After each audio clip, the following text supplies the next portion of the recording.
Hello all, welcome to yet another interesting story from Azadi Ka Amrit Mahotsav story series by Mommy Show Musings. Today I'm going to take you to the abode of clouds. And the moment you hear the abode of clouds, some place that's filled with greenery, large mountains would be coming in front of your eyes, isn't it? Yes, my dear friends. Today I'm going to talk about the history of Meghalaya, how Meghalaya was formed, who ruled Meghalaya, and stuff like that. Do you know that the kings which ruled Meghalaya at one point of time are the only ones in the entire India who collected taxes from Britishers?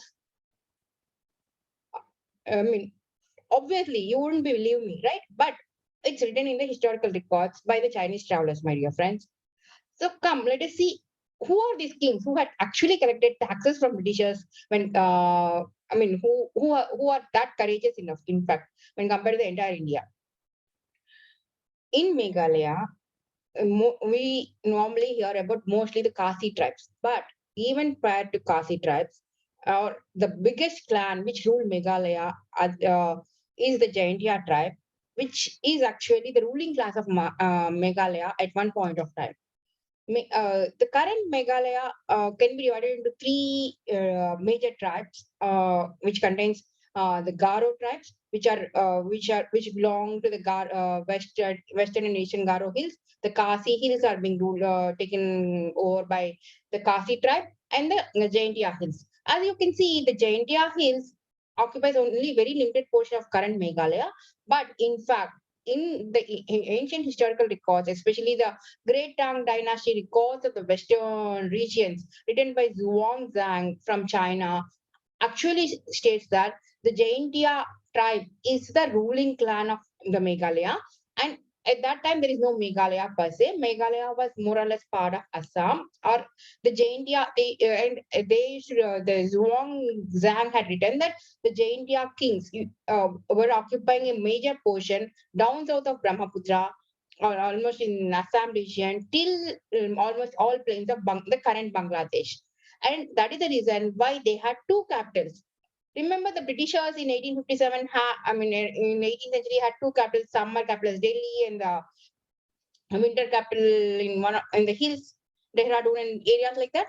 Like that. Similarly, these people, Jaintia kings, had two capitals. The winter capital is in a place called Jaintiapuri, which is currently in Bangladesh, where we can only see ruins now. This is the main entrance gate of the Jaintiapuri, which is called the palace of the Jaintia kings in Jaintiapuri, and this is a small palace, which is like very limited, small palace, right? That is how most of the tribal kings used to live at that point of time. They were not very fond of royalties or luxury. Most of the tribals used to live along with their people, and it's almost in ruins. You can see the ruined walls, the ruined gates, everything. I think Bangladeshi government will might be doing something to bring it back to restoration. The second palace is Narityang in the current Meghalaya itself, and and we don't see any palace as such, palace structure as such in Narityang, except the huge monoliths, the big stone boulders that were installed by the Jaintia kings to commemorate the various glorious events in their history. Obviously, because these people are tribals, they have don't have any written record of their dynasty, how it has flourished, where it came from, where when it came, and stuff like that. But we do have some historical records written by the Chinese travelers or the Persian travelers who had visited this place. And another important historical monument that we can see in Narityang is the Jainteswari Shrine, which is nothing but the biggest, one of the biggest Shakti peaks in the North Asian Asia, in India. In fact, this Jainteswari Shrine, history says that the thigh part of Goddess Sati has fallen in this place. If you remember the Daksha Yagna, where Sati has gone without invitation of her father to attend the Yagna, uh, and Daksha has insulted her, because of which she had killed herself, as he was not able to bear the insult done by her own father, right? So then Lord Shiva came in a great anger and started destroying Dakshayagna and all the story you would have read it from the Indian mythology, right? When Lord Vishnu has, sliced goddess Sati's body and thrown all the parts of the body across the world, her thigh part has landed in Jaineshwari, and that is why, in fact, it is called. I mean, these people are called Jaintas because they worship Jaineshwari, goddess, who is located in Narita. And at that in the ancient time, they used to do human sacrifices at this temple, it seems. And that is when the Britishers got scared seeing all these human sacrifices and all the traditional rituals and culture that belongs to the Jainitas tribe or the Kasi tribes during that point of time. And they started spreading a lot of misnomers across India, saying these guys are uncultured, uncivilized, they don't have anything, any education as such, and a lot of false allegations they should make because they were very much angered by the fact that these Jainitas were not allowing their boats to travel across the Brahmaputra river to reach Burma and other places and Dhaka and other areas. So these Britishers, if they have to use the waterways of Brahmaputra, they have to pay taxes to Jainitas, which was totally unbearable for them because all over India, kings were kind of succumbing to Britishers' huge army, Britishers' influence and their power. But whereas here in northeastern part of India, they had first time encountered some kings who said that Britishers have to pay them money. Amazing, isn't it? And later, at later point of time, when one of the Jaintas king got married to another lady from the plains, she is the one who convinced them to stop the human sacrifices. And then onwards, the sacrifices at Jainteshwari temple took a different route, and the puja rituals also got changed. And that is the time, in fact, some rumors in the history say that they started shooting guns into the air as a final sacrifice to the Jaiteshwari goddess. That is the reason why you can still see some cannons and guns in the Jaindeshwari Amman, I mean goddess temple's premises. Maybe that is this temple is a part of the entire Jaindeshwari capital fort that was constructed by these Jaintyas in the Naritang region. We never know because we don't see any remains of the fort. Yeah, and interestingly, these Jainitas and all of the tribes in Meghalaya practice matrilineal system. Now, don't get confused with matrilineal system to matriarchal system. Matriarchal system in matriarchal system, mother of the house is the whole and soul in charge of it. The house, the entire family, and everybody has to respect her. That is what it was practiced in Kerala, down south, right? But here in Meghalaya, people practice matrilineal system where mother of the house becomes the whole responsible person to take care of the family traditions, family wealth, and all the other offsprings of the family. And all the wealth of the family passes down only to the daughters.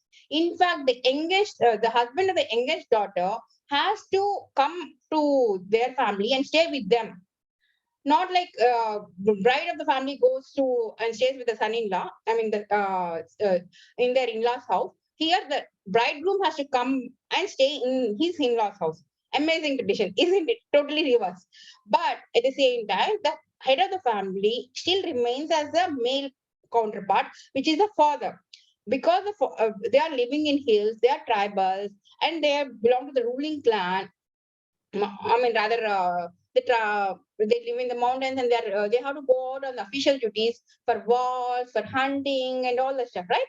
So that is the reason why they felt at that point of time, mother is the best person to take care of their offsprings, their family dynamics, and everything. And for any important decisions, all the members of the family sit down and discuss, including the children. In fact, everybody has an equal say in making the important decisions in their system. Amazing tradition, I would say. After Jaintak is the first known king who has split entire Meghalaya into three parts. As I had already told you, that Kasi clan is the most religious clan who are into all the different religious practices as per their traditions. And Jaintas are the ruling clan who were like kind of taking care of the entire area of the Meghalaya. I mean, the Jainta kingdom, rather, right from Bangladesh to Assam. At one point of time, Jaintak had three kings, and that is the reason why he had divided those three his entire kingdom into three areas, which is the Garo Hills, which is given to the one son, and the other part is Lao, which is a very limited portion, which is again now joined into the Kasi hillside, and the other one is the Jainta Hills. That is why you see that Jainta part has become influence has reduced substantially, and Khasis are the well-known tribe in Meghalaya. And Britishers couldn't tolerate all these different taxes which these Jaintas were levying on them, and they wanted a complete hold on the Meghalaya. They didn't want to lose beauty, and Meghalaya also has a lot of metals. So they wanted to take away the metals, extract the metals like bauxite, magnesium, and all this stuff. And that is the reason why they finally had put laid their seas on the Meghalaya, the entire Meghalaya hill ranges, and annexed Jainta Hills in 1835. And and then they said the kings of Meghalaya, the tribal chieftains of Meghalaya, will get very meager sum as the allowance, which is 500 rupees per month. Whereas when compared to other people in mainland India, you see they were giving in lakhs of rupees at that point of time.